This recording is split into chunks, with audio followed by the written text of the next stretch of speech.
You know what time it is? Football season, Q4. It's time to close out another year of growth and prep for the next year of revenue. To bring in more business this Q4 and beyond, you need HubSpot Sales Hub. With a smart prospecting workspace, deal management suite, and AI-powered apps, you can take total control of your operation to generate more leads and land more sales. And when you pair Sales Hub with other hubs and HubSpot's Smart CRM, your team will be on the same page across the entire customer journey. Leads won't slip through the cracks, and data is connected across marketing, sales, and operations, so you can better measure your impact on the bottom line. Stop sticking to those same old strategies and start closing more deals, because the best time to score is Q4. Make the switch to HubSpot Sales Hub at HubSpot.com/sales. You're listening to Side Hustle Pro, the podcast that teaches you to build and grow your side hustle from passion project to profitable business. And I'm your host, Nicaila Matthews-Okome. So let's get started.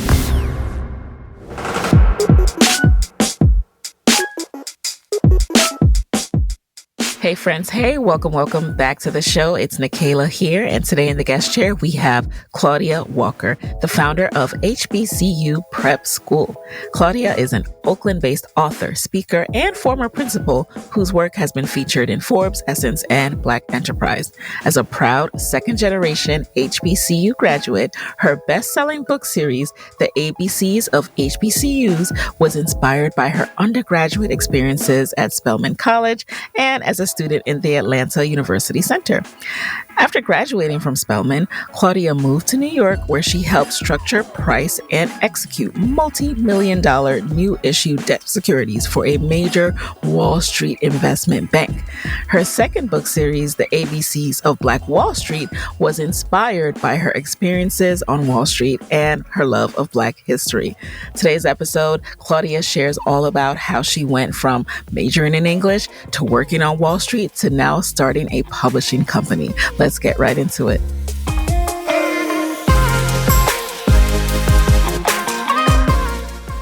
All right, Claudia, welcome to the guest chair. Thank you for being here. Thanks for having me, Nicaila. Yes, I'm so intrigued by the HBCU Prep School. You have to tell us all about this. So first of all, I'm curious, what was your K through 12 experience like? You know, were you surrounded by diverse schools? Were you in that kind of culture? And what made you want to go to a HBCU?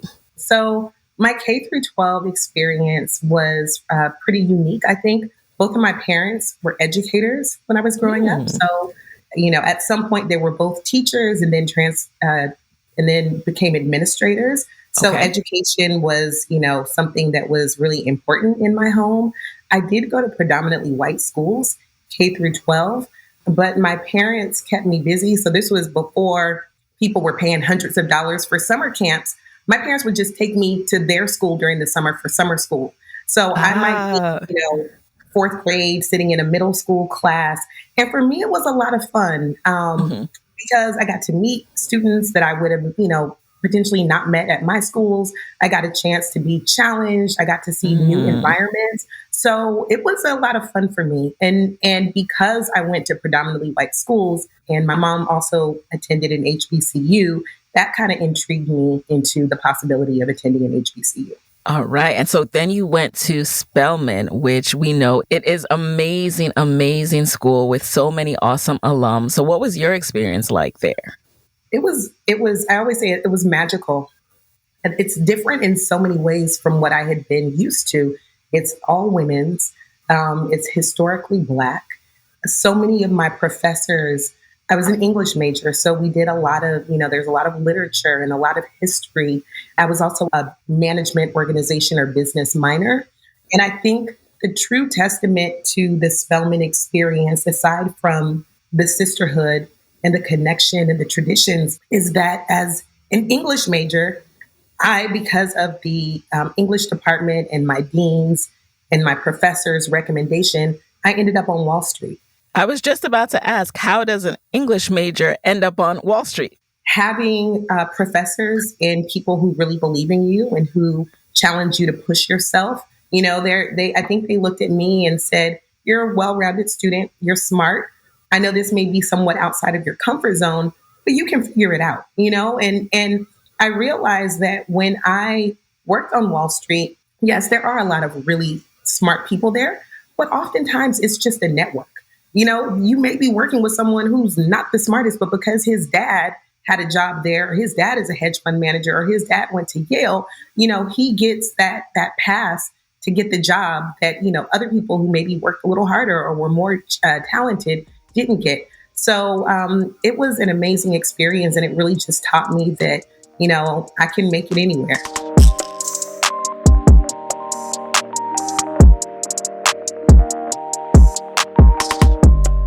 When you went to Spelman and you started majoring in English, did you have a goal in mind of what you wanted to do post-graduation? Or was it kind of just like, oh, I fell into this, so I'll continue down this track? I definitely wanted to be a lawyer. That was my goal. And Spelman, as a liberal arts school, doesn't have a ton of majors. So there was no pre-law track. And so talking to my counselors, they said, pick something that you're interested in, do well in that. This is a place to really explore and to go deep in the subjects and the things that you like. And then you take the LSAT, you apply to or get some internships, and then you apply to law school. So that was absolutely my goal. And I, studied for the LSAT, but it was during the summer at the end of my junior year, transitioning into senior year, that I got this application to spend a month at Dartmouth learning about business, and then spending a month at Goldman Sachs in New York, and everything was all paid for. And it just sounded, I needed a change at that point. Yes. There was a lot going on in my life. And so I applied to the program, and that really changed my trajectory. So then when I came back to Spelman for my senior year, I did apply for some legal internships. And one was a major corporate law firm. And one of the partners said, listen, we want to extend this offer to you, but you need to make a commitment, because this is not just a basic college internship. We're going to support you through law school, with the goal being to offer you a full-time job once you graduate. But you need to let us know if this is your path, because you just, in this interview, you talked about this amazing summer that you spent on Wall Street. And, right. That's a lot of pressure to decide. He was like, not a lot of young Black women, get that opportunity. And I had already kind of gone into the interview thinking I was going to play both sides of the field. Because I wanted the exposure. I had done this Wall Street thing. Let me do the law thing. But there was more of a commitment involved than I knew about. And so he said, let me, why don't you sleep on it? And because, he was this Black, partner who I really respected, I didn't want to be dishonest. And so he had another young woman who had graduated from Spelman, who kind of took the same path. She had worked on Wall Street, and then gone back to law school. She called me, and we had a conversation. And she said, you have this opportunity to work on Wall Street. You need to take it. This is only going to make you a better lawyer, and this opportunity may never come again. So, because of that conversation, I then just chose to go work on Wall Street and just kind of abandon the dreams of being a lawyer. So, Well, it's so interesting how it was planting seeds of what would eventually come. And so let's get into that a little bit. Now, you start working on Wall Street.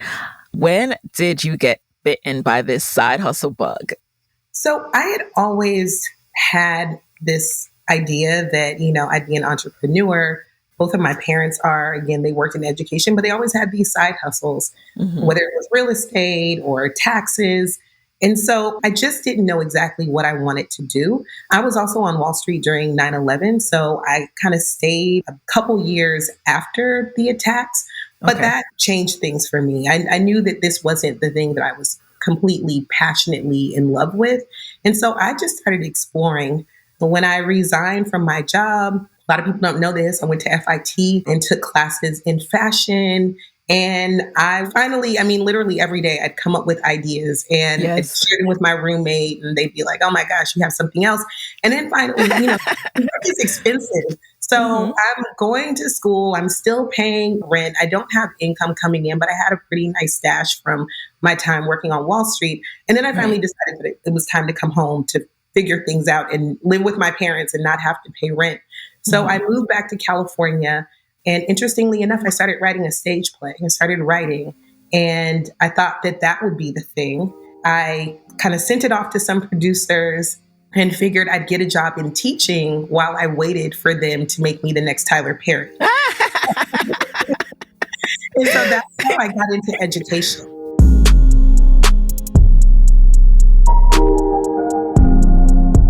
I'm loving this path because I relate to this so much. You are preaching to the choir. This like down to the taking classes at like FIT. I was taking classes at Pratt, I believe, in like photography. Just that period of exploration, you guys. We have to allow ourselves that no matter what age you are, take a class here or there because you might not end up doing that, but it's leading you somewhere. It's like planting seeds. It's exploring you to different ways of thinking. And from there, you are going to end up where you're supposed to be. So for you, you started in education. So what was that like? It was interesting. So there was this, so I go for an interview and it's interesting because I signed up for 2 interviews. One was with a recruiting company that was going to try to get me back into banking here in the Bay Area. And then one was for a teaching position. So completely different worlds. I got hired on the spot at this charter school by a principal who was so eclectic. He hires me on the spot. I never had any teaching experience. And he says, okay, you're hired and you're coming tomorrow to teach this class. And I thought, but I don't know. What do you mean? I don't have a lesson plan. Isn't there training? And he hands me this stack of textbooks, gives me the key to the classroom and says, you'll figure it out. What? Yeah, exactly. You'll figure it out.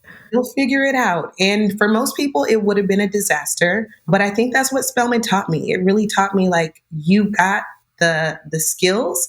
You can figure it out, you know? And again, it's like, if I can last on Wall Street as an English major with no prior experience to this finance world, I knew I could figure out teaching because, you know, we've all been in classrooms before. And again, my parents were educators. So it felt like it was in my blood.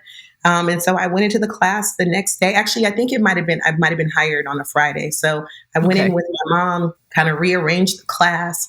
And the first thing when the students came in on Monday, they said, oh, it doesn't look like a prison anymore. Oh, it was a 6th grade middle school class. I think their teacher had been fired at the end of the year. And I did something called looping. So I started with them in 6th grade and taught them all the way through 8th grade. And it's probably the best teaching experience of my life because we were a family unit. You know, I'm teaching middle school students, but it was self-contained. So I taught them math, English, history, science. They were with me, you know, from 8 a.m. until 3. And so it was a learning experience for sure, but an amazing experience. And then from there, I got married and started having kids. And then I was promoted into administration at that school. So it was really like a learning, a lab for me. I learned so much while I was there. That is so cool. The fact that you were able to stay with them through 8th grade and, you know, be able to watch them and have them have that consistency.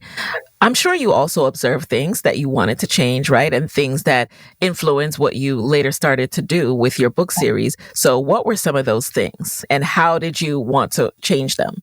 So it was a very rigid, structured school.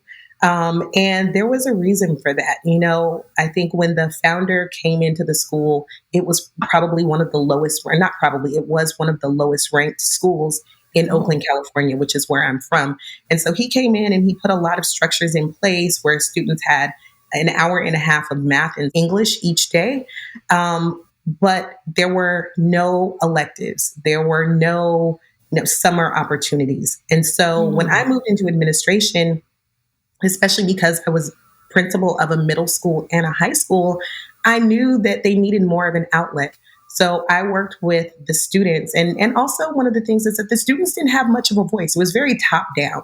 And again, we got results, but then you ask yourself at what cost, right? So you're getting the academic results, but in terms of their mental health, in terms of their social skills, in terms of them, like we said, having an opportunity to try different things out that they may not do, they may not major in photography or they may not major in fashion, but if you're interested in fashion and photography, why not be able to start a club after school? So that's what I did.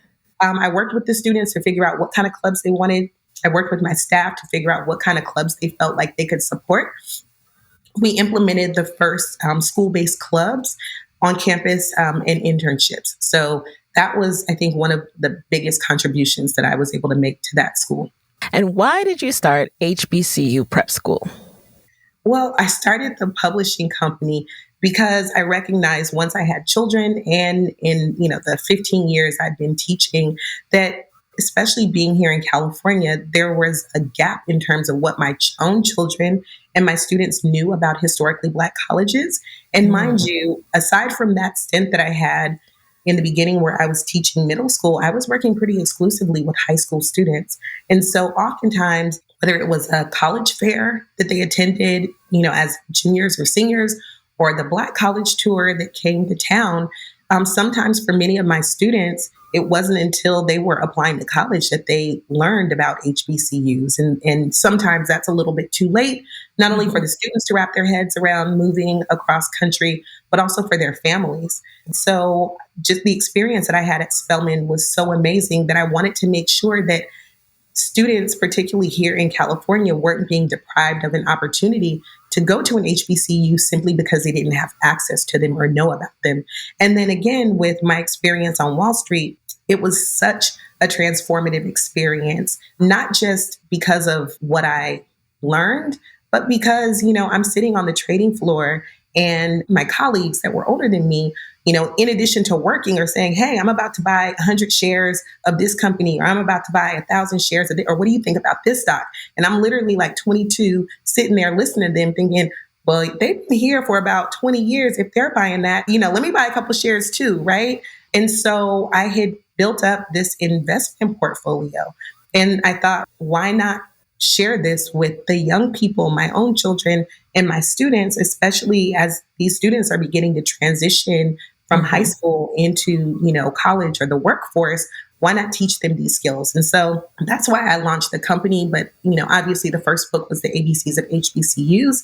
And I had been working on it for a while, but because life. Side hustle life. Family. Exactly. Everything. It just sat in a file on my computer in the cloud. When did you start working on it? Do you remember? Probably 2018. 2018. I used to go back to Atlanta once a year and take I think I only had 2 kids at the time. So I'd always take my daughter to Spelman and we go on to, campus and walk around and go to the bookstore and buy some stuff. And it was great. But then we'd come back home and that was just one day out of 365, then she's back to her school where people are, talking about UC Berkeley. Like HBCUs were never part of the conversation. And so I started working on the book and then would put it, down, and then I'd pick it up a few months later. And then during, I think, January 2020 is when I decided to radically change my life. I was really frustrated with my starting and stopping things and having goals, but never really completing them. And so I decided to do a new thing every day. That was in January 2020. Every single day I did a brand new thing. I started, I got on social media. I had never had a social media presence ever. Until January 2020? Until January 2020, not what? A Facebook. You could not find me. So the funny thing is that you're one of those. I'm one of those. So the students that were part of that first class that I was in, that I, looped with from 6 to 8, 2 of them literally tracked me down at my new job and said, Mrs. Walker, you must work for the FBI or the CIA. We can't find you. And this was before the book. So no one can find me. And so it wasn't until January 2020, and I only started the page as accountability. Okay. I wasn't trying to grow followers or anything. It was accountability. Then I said, all right, then the pandemic came. So that was March. And I couldn't do the new thing every day the way that I had been doing it before. Like I would, go to, drive-in movies, or I go talk to a stranger, or, there were just a lot of different things that I was doing, trying a new food. And so being at home, I tried to get creative, but there are only so many new things you can do a day, in the house during lockdown. And so I just started picking up going through my files, and I said, this is a good time to really start writing. I don't have the same kind of challenges or limitations picking up kids, dropping them off at stock. I don't have your schedule freed up. Yeah. And so I probably finished that script from the initial framework that I had in maybe 2 weeks. And then I just didn't look back after that. I knew I had something.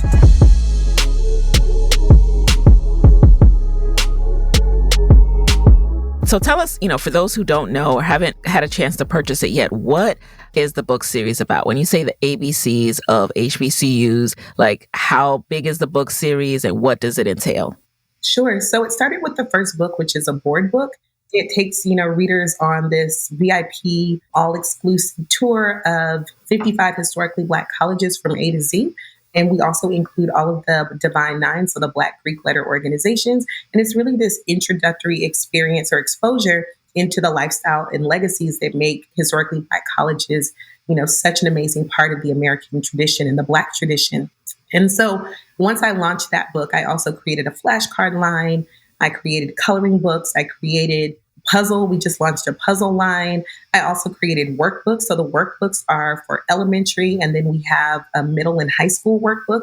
And I always say I think that product is probably the thing that sets us most apart from other publishing companies that don't just focus on Black colleges or Black history, but they're, your traditional workbook that, kids can learn about STEM, they can learn about entrepreneurship, they can learn about patent law. There's so many different games and activities that we do to keep them busy. And like we said, truly exposing them, right? So you imagine that you're on this college campus and you're able to take these classes in 50 different subject matters or majors. And so that's, some of the work that I've been doing just to make sure that there's no child, hopefully, in this country who will be able to say, I wasn't exposed because there's no HBCU that's in my community, or my parents didn't go to an HBCU. We're really trying to increase access and exposure to Black colleges through the work that we're doing. And then from the ABCs of HBCUs, I then launched a second series, which is the ABCs of Black Wall Street, which not only focuses on, the entrepreneurial town in Tulsa, Oklahoma, but that series also exposes young people to personal finance, financial literacy. So I'm trying to do all the things, right? I'm trying to create this multimedia publishing company that has a lot of different touch points for different types of learners. This is amazing, Claudia. I am just so impressed. Business Made Simple, hosted by Donald Miller, is brought to you by the HubSpot Podcast Network, the audio destination for business professionals. Business Made Simple takes the mystery out of growing your business. I recently checked out the episode called Your Website Probably Stinks. Here's how to fix it. And it is a must listen for all of us, because if you have a website, you need to know how to have the clearest messaging possible that shows how you solve your customers' problem. Listen to Business Made Simple wherever you get your podcasts.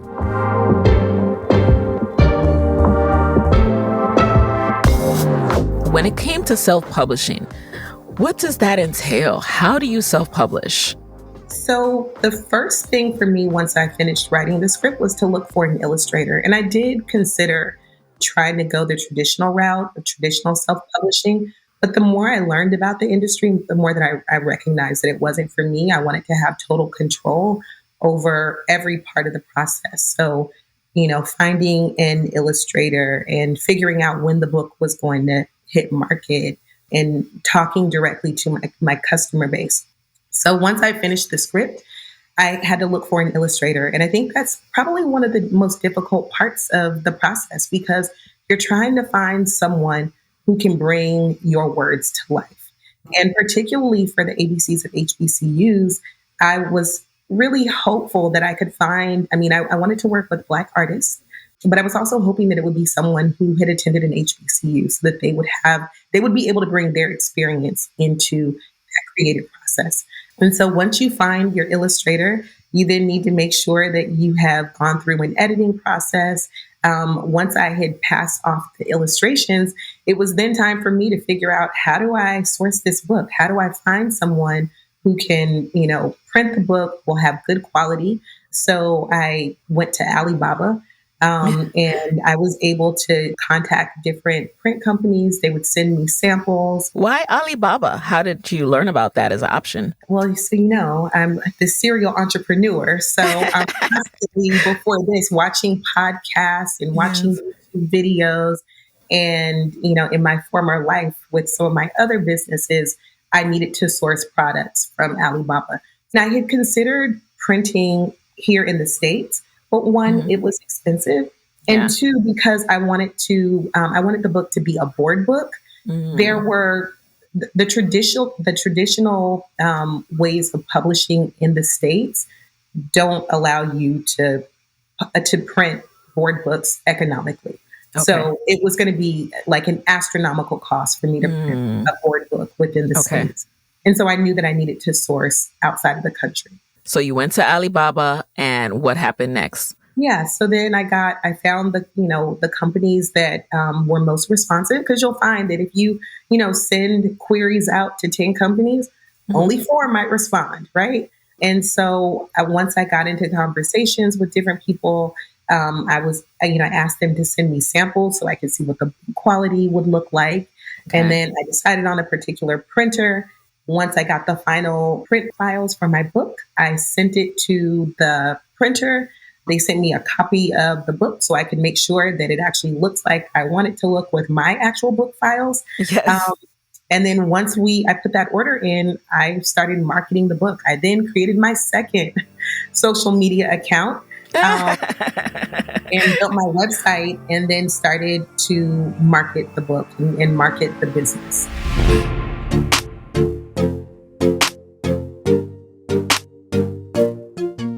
Did you build the website yourself, or did you hire out for that?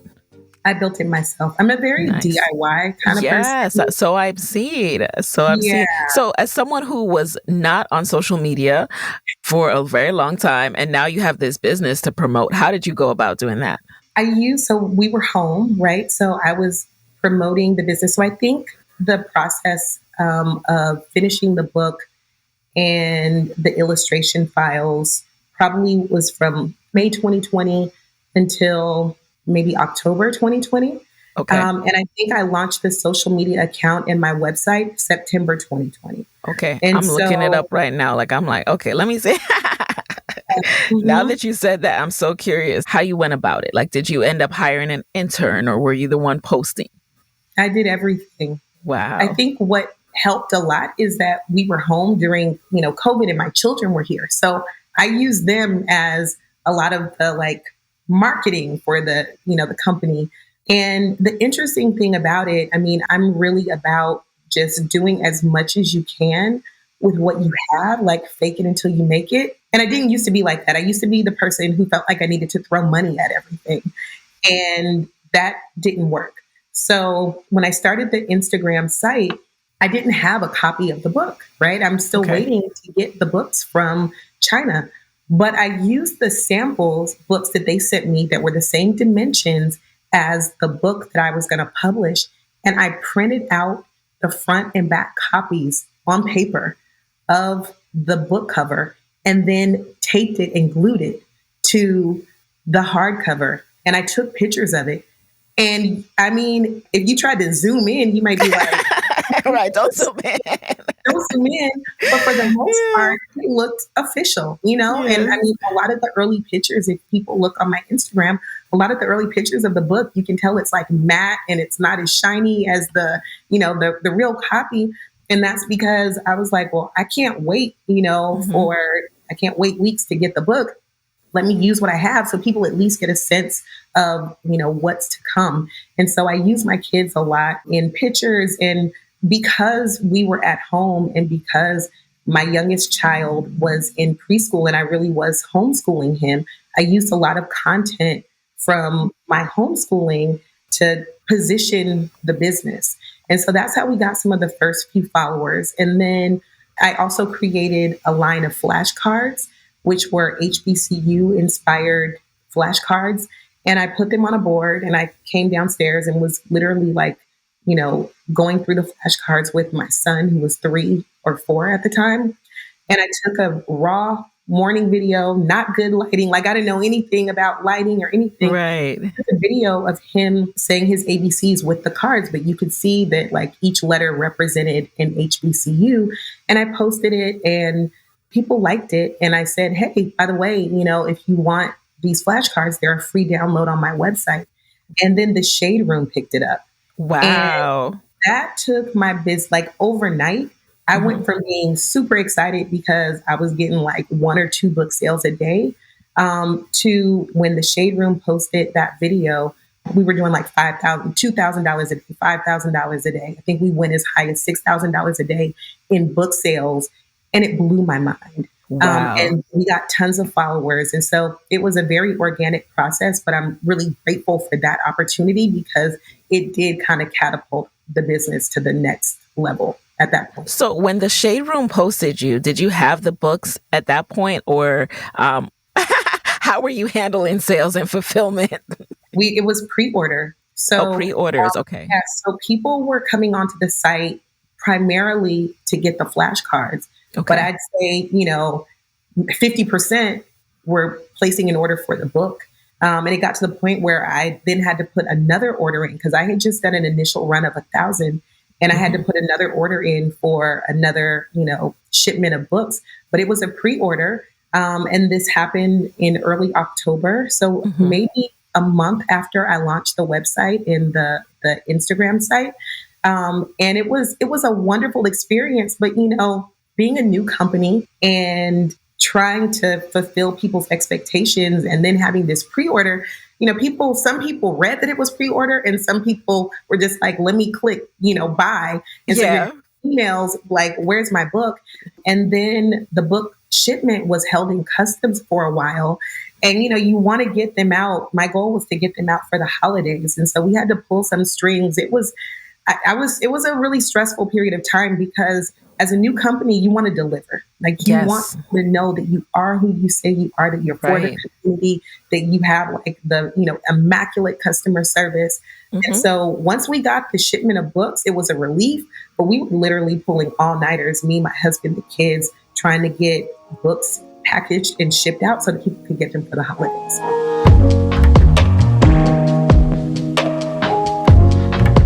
I'm glad you mentioned that because when I see things like that, like something go viral on any media platform and it's a small business, newer business, I'm always thinking about like, who's shipping those books? Who's shipping that product? How are you doing this? At that point, did you have to take everything to the UPS or the post office? Were you able to coordinate someone picking some up? Like, how are you doing it?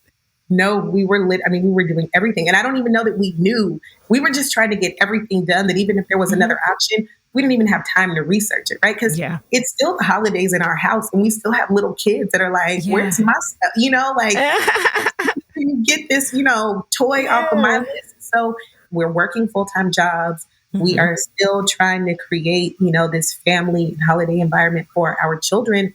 But this is a once in a lifetime opportunity and we knew we needed to get it right. So we are, packing, and my husband was taking all of the orders to the post office. And, when you're shipping out thousands of orders, something is bound to go wrong, and we didn't have the systems in place we have now with, USPS or some of our other freight carriers.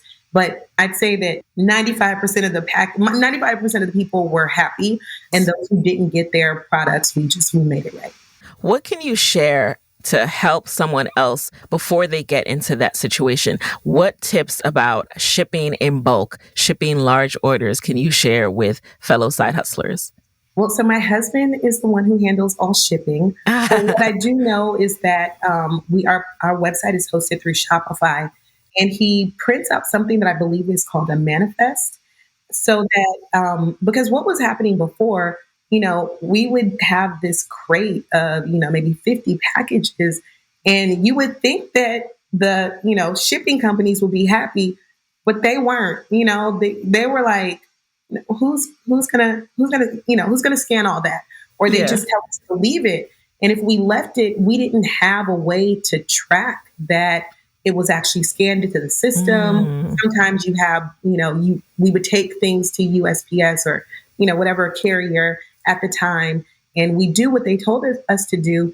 And then when we would go to figure out like, where's his package, it's sitting there somewhere. Mm-hmm. So my husband now uses what I believe is called a manifest, where even if we have a large order, instead of the Postal Service having to scan each one of them when we drop it off, they just scan the manifest. Okay. And at least it is proof to our customers and to the freight carrier that we were actually there. We dropped off this package. All of these items that are listed on the manifest have been scanned in, at least on the paper sheet. And then later they're supposed to scan each one individually. But it saved us a lot of like hassle, because if there ever is an issue, we have proof, at least with the carrier, that we did what we were supposed to do. And then we also make sure that our packages are insured. That's really important, so that if there's ever an issue, we can replace it. And then we can work with whatever the shipping company is to make sure that we're reimbursed if the package was lost due to an issue on their end. And did taking in pre-orders help to offset the cost of shipping and cost of packaging and all of that? What was your experience with that? Did you guys break even, or did you lose money, or did you make a profit? Yeah, we made a profit. So the pre-orders were definitely helpful. But the book publishing, I mean, at least my experience is it's not a high startup, right? So your expenses, it's your own kind of intellectual property and brain power in writing the script. And then you've got to pay your illustrator, you've got to pay your editor, you have to pay for the books to actually be printed and shipped to you. But all in, it was inexpensive and the margins are pretty good.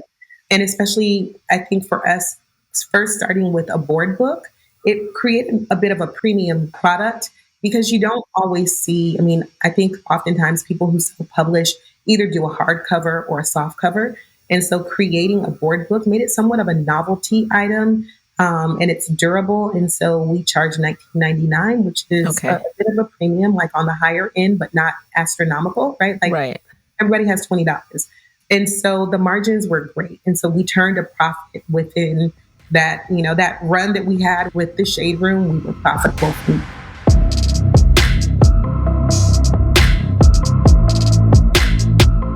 And so you said inexpensive for someone who's getting ready to do this process. What's inexpensive to you? Like a $5,000 initial investment, $10,000? Yeah, I think that you can absolutely, and especially if you're going to do a shorter run of books. I think we were pretty ambitious with printing 1,000 books. Yeah. So someone may choose not to do that and do like an initial run of 100 or 500. Yeah. Obviously, you'll get better pricing the more books you order. But I think that you can find an illustrator and print books for less than $5,000. But again, it depends on what you want, right? Right, the specifics. Yeah, everyone, in terms of what you're looking for in an illustrator, some people want to pay less because, they're fine with certain illustrations, and other people want something that's a bit more detailed or more shading, or maybe your book is longer. And so you pay to have this longer book. Yeah. And the pricing for illustrators really, really varies, but you can definitely get a book and print it for less than $5,000. And I want to say this as well. There's also a lot of print on demand. So I don't have a ton of experience with it, but oftentimes for self-publishers, one thing that you can do is, hire your illustrator and you get your book files together, and then you can send it to a company called Ingram Sparks. Some people use Amazon, and they will format your book. And literally, when someone goes onto Amazon or to your website to purchase the book, the company is only printing what is ordered. So you don't have to keep any inventory in your garage. You really don't have to, pay thousands of dollars. Your real cost is how much it costs to get your illustrator, your final book files, and then you're paying a nominal fee every time your book is printed. Right. And I guess the only downside with that, so there are pros and cons to each, but then you're paying Ingram Spark or Amazon a portion of what you would have earned. Right. So that's something to consider as well. But all important points, this is very, very helpful. And I'm hoping that it's helpful to you guys listening who want to go down this path. I personally love a board book, just as an aside. I don't know about you, but if your toddler rips up books, a board book is life changing. Yes. I love a board book. very durable for sure. So you're currently still side hustling. What would you say is your vision for the company, right? Because publishing could go so many different ways. So how do you want to go about this? Yeah. So continuing to scale, I see us as ultimately becoming the preeminent education publishing company that centers Black children. And so I want to continue to build out the product series. I want to continue to build out the suite of products that we are offering. I see us moving into film, into animation, really all the different touch points and ways that young people engage with academic material and learning. And speaking of that, I realized I learned about you when I saw you guys in Target. And so, that exposure is just so important because, like we always say here, you can't be what you can't see. How did that collaboration come about? So you were part of Target's Black History Month collection. So in 2021, at the end of 2021, I got an email from Target saying, hey, we like your products. We love to talk about a potential partnership. And I read it like a million times. I mean, of course, right? Yeah, I've been very protective of the company. We just got on Amazon, but we even had Amazon saying, hey, do you want to, they have the Black Business Partnership. But I was really intentional about, I wanted to make sure that I knew my customer. Yes. And I thought that by expanding and growing too quickly and letting the books be purchased any and everywhere. Because a lot of people, I listen to people and they're like, you want your book to be everywhere. But I didn't want to grow too fast. I wanted to make sure that when people were ordering from us, we gave them a certain experience, that, we knew who they were, that I could check back in with them and ask about like, how is this going? Or what do you think about this? Or I have this new idea. What do you think? And so I really wanted to build a community. Now, especially with the Target partnership, I'm at a place now where I'm open to scaling and, partnering with other companies. But Target was always on my list. They were the company that I wanted to partner with. And I even posted on social media that I had planned a trip with my daughter to LA a couple summers ago. And I took the book, the ABCs of HBCUs, because we were going to Charles Drew, which is it's sometimes it's considered an HBCU. It's a minority serving institution, but on some lists it's included as an HBCU. So we were going to do some, videos there with the book. But I also, on our road trip back to our home, stopped at Target and put the book on the shelf at Target because I just knew that it was a partnership that was meant to be. And maybe less than a year later, Target reached out.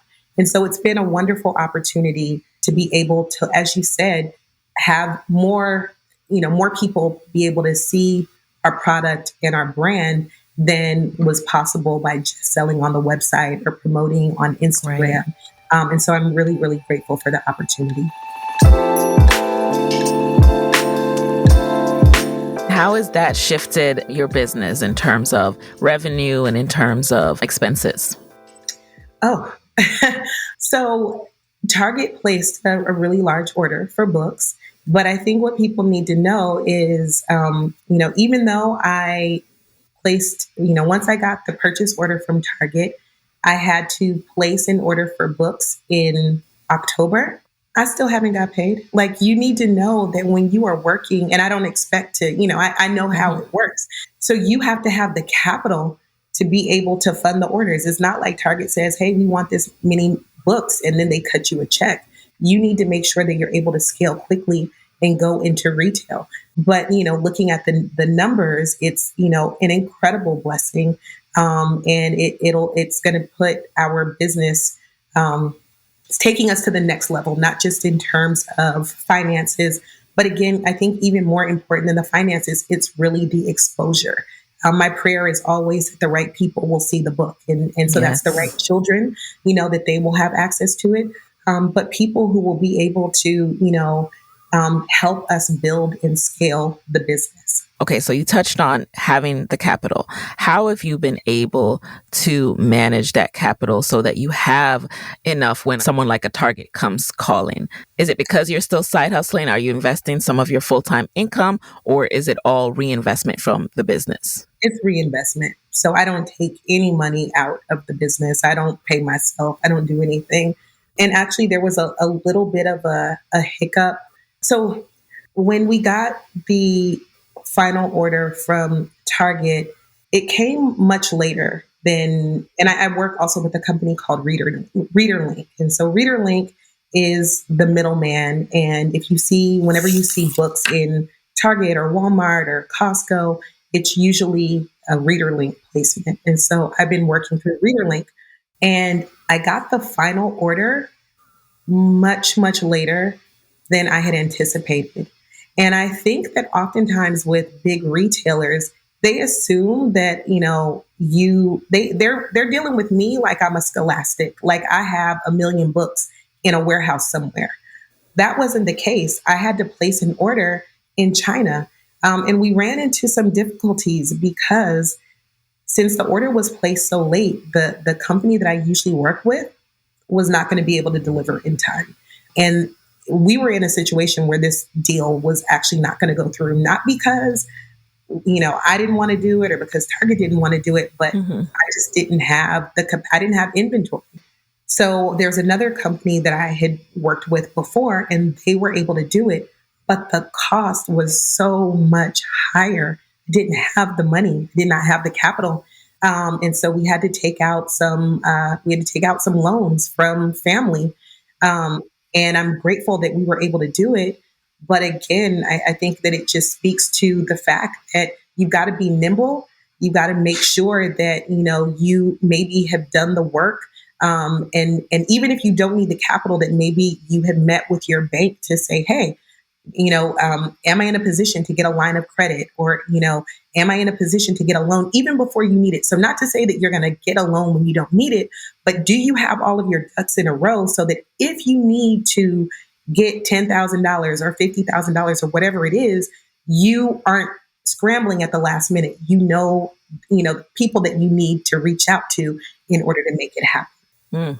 All of that. I'm taking in all of that. That is very, very good advice. So before we jump into the lightning round, I'd love to know, do you see yourself transitioning full time into this? I don't want to get you in trouble with your with your job or anything. So say what you could say. They don't say nothing, but they know. No, for sure. I mean, this is the goal. It's really hard to manage all of the things. I'll be even to go to work. That's why we did this at the time that we did it, so that I can get to work on time. But yes, I definitely see this being something that I'm doing full time because I am doing it full time now. It's just that, I'm doing it later in the evening or early mornings. But in order to really be able to grow the company the way and to be able to nurture it the way that I need to, it can't be something that I'm side hustling and doing. I need to be able to pour everything into it. Yes. And, the time, you guys, so Claudia is doing this at 8 a.m. her time. So truly working around her schedule. And this is what it takes. And like we talked about before I started recording, it's like, at some point, it becomes two main hustles. It's not even a side hustle anymore. She is working two full-time jobs. And, when the time is right, you'll know. Yeah, exactly. And then having to explain to my kids. I mean, they love what I do, but, I got 3 babies in the house that are like, look at me do my karate moves. Or, like, Mom, you're spending so much time on your computer, and so there's so many things that are important for me to be able to manage. And I need to make sure that I am pouring the right amount of time into the things that matter. Yes. All right, so now let's jump into the lightning round. You know the deal. Just answer the first thing that comes to mind. Keep it short and sweet. Are you ready? I'm ready. All right. Number 1, what is a resource that has helped you in your business that you can share with the Side Hustle Pro audience? Alibaba. Having them as a resource and being able to to look at different companies through them has been really helpful. Number 2, who is a non-celebrity Black woman entrepreneur who you would want to switch places with for a day, and why? April Showers from Afro Unicorn. She is on fire. I mean, everything. I've been watching her story for a really long time, but I watched her yesterday or a couple of days ago. She announced that Afro Unicorn is now on cakes, and they've got, trampolines. And I mean, they've just moved so quickly from, just having this cute Afro Unicorn on a t-shirt to all of the things. So I'm just waiting for the Afro Unicorn Airlines. I'll be one of the first to get a ticket. Love it. Number 3, what's a non-negotiable part of your day? I've got to make sure that I am giving thanks where thanks is due. It keeps me grounded. I'm able to have vision for the company. So I got to connect to the higher source. Number 4, what is a personal habit that you think has really helped you significantly in business? I won't say I'm a perfectionist because I'm not perfect, but I seek perfection. I always want to create something that is timeless and immaculate. Love it. And finally, what is your parting advice for fellow women entrepreneurs who want to start their business, be their own boss, but are worried about losing a steady paycheck? Yeah, I mean, I've been there. I think the advice is just to do it. Just to do it, and realize that your journey is your own journey. I think that sometimes we listen, and I love a good podcast. It keeps me going. But sometimes we listen to other people, and we may hear someone say, like, I just took the leap of faith and I quit my job. And it makes you feel like maybe you're not as committed to your hustle or your vision because you don't feel like jumping in and quitting your job. And so I've learned in this process that my journey is mine. And I've got to be at peace with the decisions that I make. And so that's why for me, prayer is so important. But I guess my advice would just be, when you know, you'll know. And also understand that whenever you do something different or new, there's always some nerves that come with it, right? Like we don't see, it's not like we have this glass wall and we can see into the future. If we could, that would make decisions a lot easier. So there's always going to be some tension or some not knowing. But if you are at peace with it, if it's well with your soul and you're like, you know what, this is the time to do it, then do it. If you're feeling like this isn't it, I don't know how I'm going to keep the lights on next month, then maybe it's not your time. Don't feel like you need to jump and do something because somebody else did it. I love that. And that is such a great reminder, because at the end of the day, it does come down to a lot of being in tune with yourself. Some people call it gut feeling, some call it intuition, but at some point you have to get quiet with yourself and be real with yourself. And I love that reminder, Claudia, because you will know if you're just having too much anxiety about this decision, it's not time yet. It's not time yet. Sit with it. It's okay. It's okay. All right. But when you feel more calm about it and more sure that, you know what, I'm going to make this work, then it might be time. Yep. So really tap it into yourself. You'll know when you're really listening to yourself. So with that, where can people connect with you and HBCU Prep School after this episode? Yes. So hopefully we will remain in Target beyond Black History Month, but you can always find us on our website. That's HBCUprepschool.com.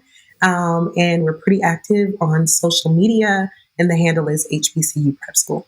All right, guys. And there you have it. Thank you again, Claudia. I can't wait to stack up on my series and also to shout you out every time I see you in Target. Take care. Of course. And there you have it, you guys. Hey guys, thanks for listening to Side Hustle Pro. If you like the show, be sure to subscribe, rate, and review on Apple Podcasts. It helps other side hustlers just like you to find the show. And if you want to hear more from me, you can follow me on Instagram at Side Hustle Pro. Plus, sign up for my 6-bullet Saturday newsletter at sidehustlepro.co/newsletter. When you sign up, you will receive weekly nuggets from me, including what I'm up to, personal lessons, and my business tip of the week. Again, that's sidehustlepro.co/newsletter to sign up. Talk to you soon.